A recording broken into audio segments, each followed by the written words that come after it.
Uma tragédia familiar que terminou com 5 mortes e 8 pessoas feridas. O Domingo Espetacular foi até Novo Hamburgo, no Rio Grande do Sul, para entender o caso que chocou o país essa semana.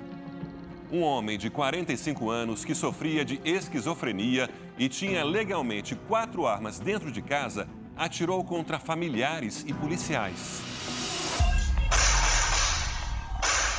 O flagrante de uma fúria sem controle.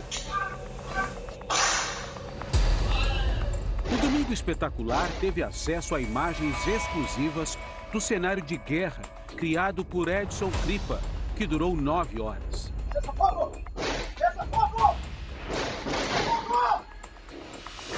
Cenas fortes.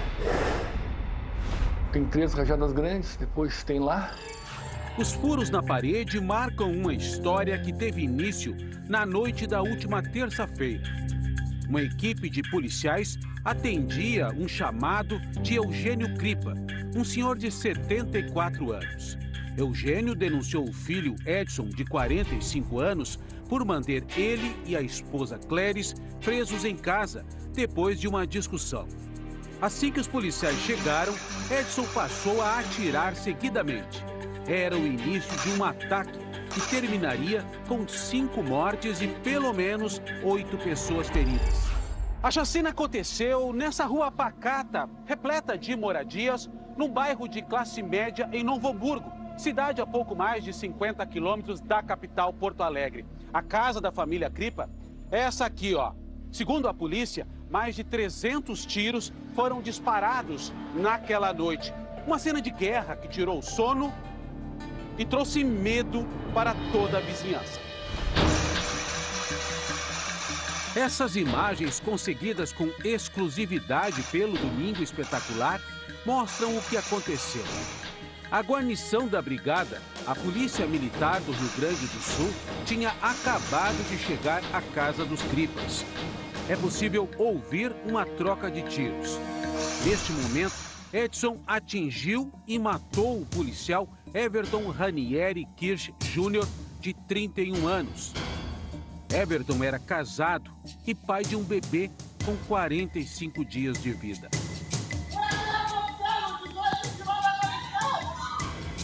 A gravação mostra, na sequência, o desespero do outro policial.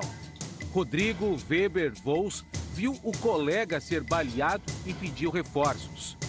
Ele recarrega a arma e se protege no portão da casa vizinha, enquanto Edson dispara seguidas vezes.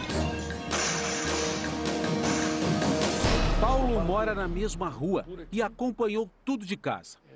Aquelas alturas ali, como eles imaginavam que era um chamado normal, né? Algo da maneira como foram recebidos, ele se obrigou a descer, de certo, ir até a esquina e pedir reforço. O que imediatamente aconteceu.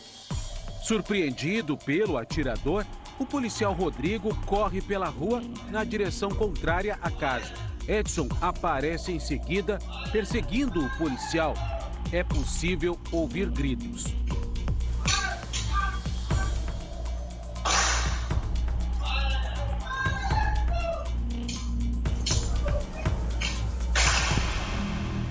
Rodrigo Vols foi atingido na cabeça.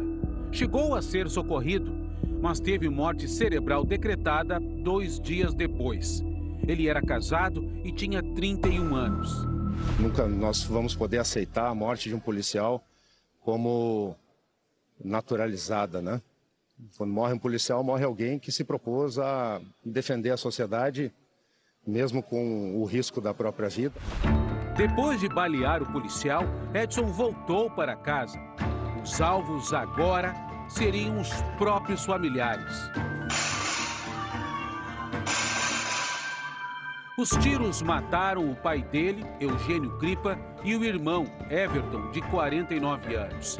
E ainda feriram com gravidade a mãe, Cléris Kripa, de 70 anos, e a cunhada, Priscila Martins, de 41 anos. Outras equipes de policiais logo chegaram. Edson resistiu e o tiroteio se intensificou. Como ele tinha treinamento, né, de tiro, ele sabia o que fazia, tinha uma estratégia, entendeu? E essa foi uma das dificuldades da polícia de chegar nele. Ele sabia atirar, inclusive porque ele abateu 2 drones da brigada que foram utilizados durante a ocorrência para acompanhamento. A troca de tiros entre Edson e os policiais durou cerca de 9 horas. Nesse período, ele atingiu outros 6 policiais. A mãe, a cunhada e 3 policiais foram levados para hospitais da região e seguem internados. Dentro da casa vizinha, Paulo e a família viveram momentos de pavor. Depois que os tiros começaram a atingir o quarto do seu Paulo, a saída que o senhor encontrou foi pegar sua esposa e correr em direção ao closet. Dormimos a noite toda ali. Aqui nesse ponto? Sim. Por que aqui? O senhor acha que a parede é... Porque como estava entrando bala por aqui, aqui tem outra parede, certo? Tá. E nós ficamos nesse canto aqui. Ficam deitados aí no chão. Puxamos os cobertores e deitamos aqui. Por volta das 8h30 da manhã de quarta-feira, os policiais invadiram uma casa e constataram que Edson estava morto. Com ele, foram apreendidas 4 armas, 2 pistolas, uma espingarda e um rifle, além de farta munição. Segundo a polícia, Edson sofria de esquizofrenia, um distúrbio que afeta a capacidade da pessoa distinguir realidade de alucinações. Por causa disso, havia sido internado 4 vezes. Mesmo assim, tinha armas registradas na categoria CAC, de caçador, atirador e colecionador. Paulo conta que o vizinho já tinha conhecimento do transtorno mental quando entrou com o pedido de registro para aportar armas. Ele tinha já vários anos isso aí, ele tratava isso aí há vários anos já, isso aí, já era do conhecimento isso aí, né? Inclusive na época que ele fez o curso de tiro, ele já tinha isso aí, né? A Polícia Federal e o Exército confirmaram que Edson estava apto para comprar armas e que o laudo psicológico foi assinado por uma profissional credenciada. Naturalmente, na investigação deste caso específico, analisar também como que este cidadão conseguiu ter renovação desses registros mesmo com um histórico de problemas psiquiátricos. Quem opta por ter arma em casa, quem opta por ter registro de armas, tem que abrir mão, inclusive, do seu sigilo médico, do seu histórico de saúde, porque é uma questão de proteção à sociedade. Este psiquiatra explica os riscos de uma pessoa com transtornos mentais ter acesso a armamento. Ela perde a capacidade de pensar, de raciocinar, ela fica com a mente alterada. Se essa pessoa tem acesso a armas, ela tem um risco muito grande. Então, o esquizofrênico com doença mental, o dependente químico sempre é uma pessoa de alto risco, muito agressiva.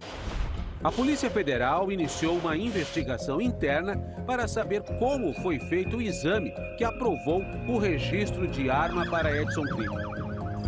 O César foi colega de trabalho do seu Eugênio, pai e vítima de Edson. Ele frequentava a casa da família e descreve o aposentado como um homem gentil e sempre otimista. Ficam os conselhos que ele sempre dava pra gente.